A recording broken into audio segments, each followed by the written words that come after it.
दोस्तों एक सिचुएशन है, वेस्ट बंगाल का सिचुएशन है और मैं वेस्ट बंगाल से हूँ और मुझे लगता है कि ये आपके साथ डिस्कस करना चाहिए। ये हर तरफ मतलब हर न्यूज़ चैनल में भी दिखा रहा है और सबको पता भी है ऑलमोस्ट। एक constitutional emergency kind of thing. तो कल लगभग रात 2 बज रहे थे और एक फ़ोन कॉल चला।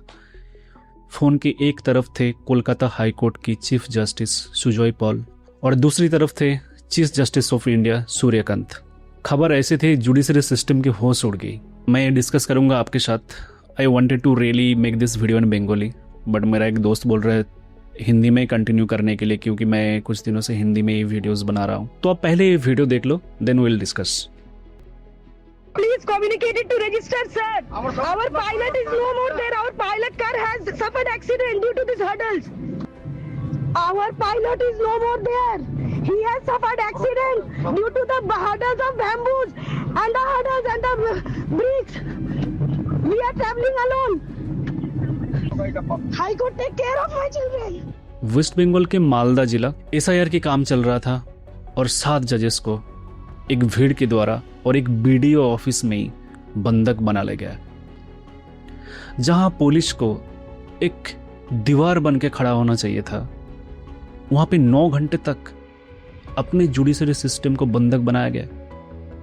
9 घंटे में ना डीजी, ना चीफ सेक्रेटरी, डीएम, एसपी कोई नहीं आया और 9 घंटे में पानी तक भी पूछा नहीं गया। और जब ये मामला चीफ जस्टिस ऑफ इंडिया के पास पहुंचा तो उन्होंने सीधा सीधा बोल दिया कि ये एब्डक्शन ऑफ ड्यूटी है। मतलब कि राज्य यानी स्टेट ने अपना कर्तव्य नहीं निभाया।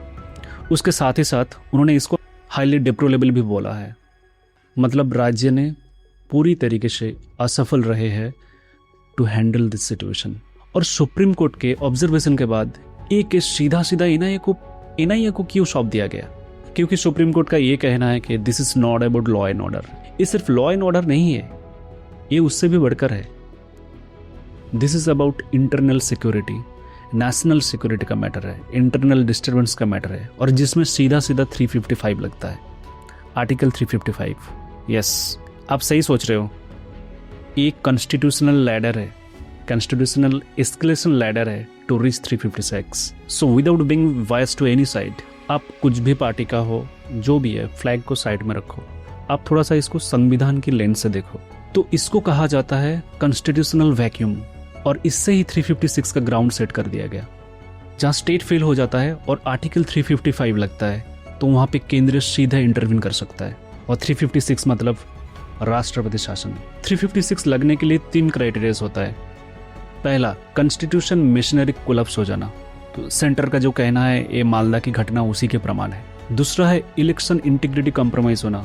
दूसरी तरफ भी आप देखे होंगे ईडी ने रेड कर दिया आईपैक के ऑफिस में कोलैप्सन यानी भ्रष्टाचार के केस में।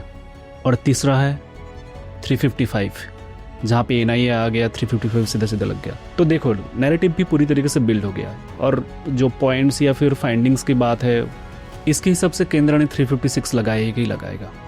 बट देखना है 6 अप्रैल जहाँ पे सब कुछ क्लियर हो जाएगा। अगर स्टेट के पास जवाब नहीं रहा, सूटेबल आंसर नहीं रहा कि ये सिचुएशन कैसे बना, मतलब आपने कैसे हैंडल किया ये सब का, तो लग सकता है राष्ट्रपति शासन। और उस केस में ये स्टेट की फेल्यूर नहीं होगी, ये एक फेडरल क्राइसिस बन जाएगी, पूरा आर्किटेक्चरल फेल्यूर। तो कमेंट करिएगा आपको क्या कहना है इस विषय में, मैं भी जानना चाहूँगा। और कोई रेफरेंस भी है कि पास्ट में ऐसा हुआ है, हिस्ट्री में ऐसा हुआ है, वो भी बताइएगा, मैं जरूर सुनना चाहूँगा।